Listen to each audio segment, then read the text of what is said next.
थंडीच्या दिवसात सगळ्यात जास्त परिणाम आपल्या त्वचेवर दिसून येतो.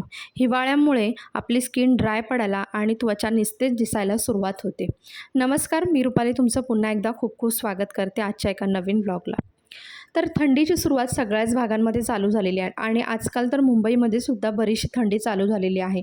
तर या थंडीमध्ये आपल्या त्वचेची काळजी कशी घ्यावी या सगळ्या गोष्टी मी तुमच्यासोबत आजच्या ब्लॉगमध्ये शेअर करणार आहे. आणि त्वचा म्हटलं की फक्त आपल्या चेहऱ्याची त्वचा नव्हे तर पूर्ण शरीराच्या त्वचेची काळजी कशी घ्यावी, आजारांपासून कसे लांब राहावं या सगळ्या गोष्टी मी आजच्या ब्लॉगमध्ये तुमच्यासोबत शेअर करणार आहे. हिवाळ्याला सुरुवात झाली की गरम पाणी अंघोळीसाठी आपण सगळेच घेत असतो. पण जास्त गरम पाणी घेणं आपल्या त्वचेला आणि केसांना नुकसान करतं. त्वचेमध्ये आणि केसांमध्ये याचा कोरडेपणा अधिक वाढतो. तर अंघोळीसाठी कोमट पाणी घेणं खूप गरजेचं आहे. यामुळे आपल्या त्वचेला कोणतंही नुकसान होत नाही. हिवाळ्यामध्ये साबणाचा उपयोग जितकं शक्य होईल तितकं कमी करावं आणि जर तुम्ही साबण वापरत असाल तर कोरफड, शिया बटर किंवा व्हिटॅमिन ई, ग्लिसरीन असलेले मॉइश्चरायझिंग घटक असलेले साबणच नक्की वापरा. हिवाळ्यामध्ये आपण आपल्या चेहऱ्याला मॉइश्चराईज करत असतो, पण आपण हातांना किंवा पायांना मॉइश्चराईज करणं विसरून जातो. यामुळे काय होतं ना, हातांना खाज येणं किंवा ना आपली जी स्किन असते ना ती फाटल्यासारखी दिसणं किंवा पांढरे पांढरे डाग अशा ह्या सगळ्या गोष्टी ना आपल्याला दिसून येतात. त्यामुळे ना आपल्या हातांना, पायांना छान असं एक मॉइश्चरायझर नक्की निवडून तुम्ही लावू शकता किंवा मग अगदीच नाही जमलं तर नॅचरल गोष्टी जसं की दुधाची साय असू दे, खोबरेल तेल असू दे किंवा मग ॲलोवेरा जेल असू दे, तर ह्या गोष्टीसुद्धा नक्कीच तुम्ही वापरू शकता. आपल्या सगळ्यांच्याच घरी पिशवीतलं दूध वापरलं जातं. दूध ओतून घेतल्यानंतर आपण पिशवी फेकून देतो. तर ही पिशवी फेकून न देताना त्यावर चिकटलेली जी साय असते ना दुधाची, त्याचासुद्धा तुम्ही मॉइश्चराईज करण्यासाठी पायांना, हातांना नक्कीच उपयोग करू शकता. आता मला सांगा, आपल्या आजी-आजोबा काय मॉइश्चरायझर लावत होते, लिप बाल्म लावत होते? नाही ना. ते घरगुती उपायच करायचे. जसं की चेहऱ्याला, अंगाला खोबरेल तेल चोळायचं, दुधावरची साय किंवा मग तुपाचं बोट ओठांवरती फिरवायचं. या सगळ्या नॅचरल गोष्टी, घरगुती गोष्टींपासून ते स्वतःच्या हाताला, पायांना किंवा मग ओठांना, स्किनला, त्यांच्या पूर्ण चेहऱ्याला मऊ असं लुसलुशीत ठेवायचे. तर तुम्हीसुद्धा हे उपाय ना नक्की करून पहा.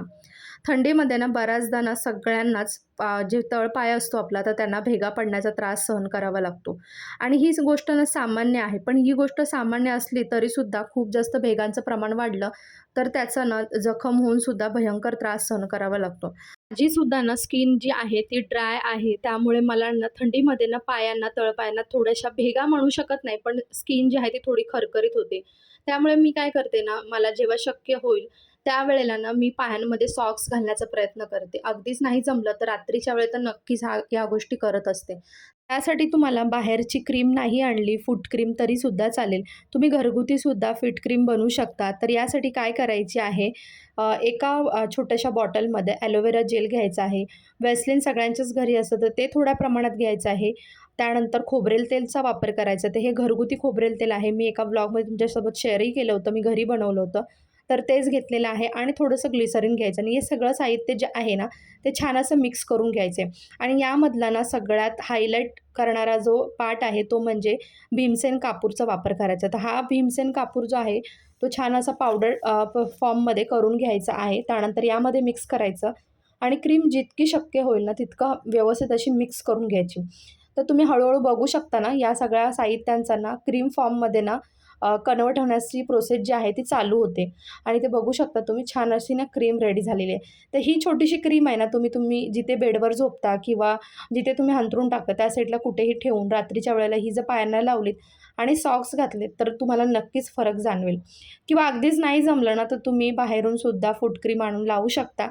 पण नक्कीच काहीतरी उपाय या गोष्टींवरती करू शकता. त्यानंतर ना दुसरा निग्लेक्टेड पार्ट असतो आपल्या घरातला म्हणजे आपल्या हातांची काळजी न घेणं. आता थंडी असू दे किंवा कोणताही ऋतू असू दे, आपल्याला सगळ्यांनाच किचनमध्ये स्वयंपाक करणं, भांडी घासणं, लादी पुसणं, कपडे धुणं या सगळ्या गोष्टींचा वापर करावा लागतो.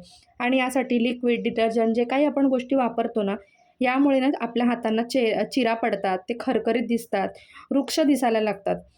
त्याचबरोबर आपण बऱ्याचदा हँडवॉशसुद्धा वापरत असतो आणि मला तर बऱ्याचदा अशी सवय आहे ना, की प्रत्येक गोष्ट केल्यानंतर मला हात धुण्याची म्हणजे सवय लागलेली आहे एक प्रकारची. त्यामुळे काय होतं ना, माझी जी स्किन आहे ना हातांची ती जास्तच रुक्ष दिसायला लागते.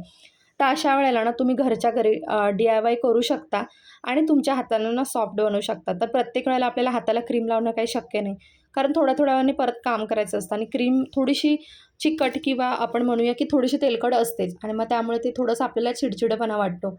तर तुम्ही जर क्रीम रात्री लावत असाल ना, तर दिवसा हा उपाय तुम्ही नक्की करू शकता. तर बघा इथे मी एका स्प्रे बॉटलमध्ये ना DIY करून ठेवलेला आहे स्प्रे. तो मी याचा वापर केलेला आहे. तुम्ही हात बघू शकता माझे. तर थंडीच्या दिवसांमध्ये ह्या गोष्टी नक्की करा. तर फक्त काय घ्यायचं आहे, गुलाबजल घ्यायचं आहे तुम्हाला आणि ग्लिसरीन घ्यायचं आहे. गुलाबजलचं प्रमाण जे आहे ते थोडं जास्त घ्यायचं आहे. ग्लिसरीन थोडं 1/4 प्रमाणात घ्यायचं आहे आणि छान असं मिक्स करून एखाद्या स्प्रे बॉटलमध्ये किंवा अगदी साध्या बॉटलमध्ये भरलत तरी चालेल. आणि जेव्हा ना तुम्हाला असं वाटतं, की आता माझी बरीचशी घरातली कामं झालेली आहेत आणि आता मी रेस्ट करणार आहे, तर त्यावेळेला हा स्प्रे ना तुमच्या हातांवरती नक्की मारून पहा आणि हातामध्ये ना तुम्हाला नक्की फरक जाणवेल. मुंबईत तर एवढी थंडी पडत नाही, पण गावच्या ठिकाणी वगैरे किंवा मग मुंबई सोडली तर बाहेरच्या ठिकाणी ना खूप जास्त म्हणजे थंडी जास्त प्रमाणात आहे.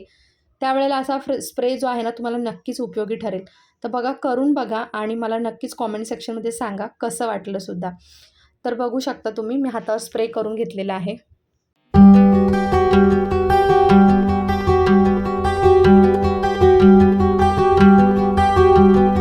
थंडीमध्ये नाक चोक होणं ही खूप कॉमन गोष्ट आहे.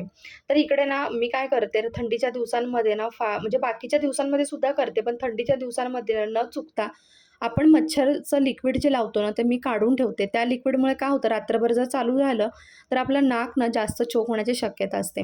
त्याचबरोबर नाकाचा पडदा आपला छान असा खुलावा यासाठी काय करते मी भीमसेन कापूर आहे ना त्याचा वापर करते. भीमसेन कापूर रात्रीच्या वेळेला ना नक्कीच मी जाळते. ज्यामुळे ना घरामध्ये एक सुवाससुद्धा येतो आणि आपलं नाक कधीही चोक होत नाही.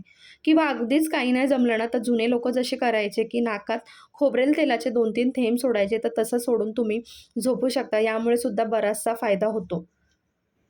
तुमची त्वचा अधिक मऊ राहावी यासाठी ना रात्री झोपण्यापूर्वी ना खोबरेल तेल किंवा मग बदाम तेल या तेलाने ना तुमच्या चेहऱ्याला हलकं-फुलकं थोडंसं मसाज करू शकता. यामुळे ना सकाळी जेव्हा तुम्ही उठता ना तुमचा चेहरा अजिबात सुकल्यासारखा वाटत नाही किंवा ड्राय झाल्यासारखा वाटत नाही. तो मॉइश्चराइज राहतो आणि अगदी सोपा उपाय आहे, घरगुती आहे. कोणतेही पैसे खर्च करायचे नाहीत. महागडे मॉइश्चरायझर लावण्यापेक्षा सुद्धा खूप छान असा उपाय आहे. नक्की करा. मी थंडीच्या दिवसांमध्ये या गोष्टी नक्की करत असते. बाकीच्या ऋतूमध्ये आपण मॉइश्चरायझर वगैरे या गोष्टी लावतच असतो. बऱ्याचदा थंडीमध्ये ना हवा जाऊन कानात बऱ्याच जणांना डोकेदुखीचा किंवा कान सून पडण्याचा ना त्रास होत असतो. तर मलासुद्धा या गोष्टींचा त्रास होत असतो.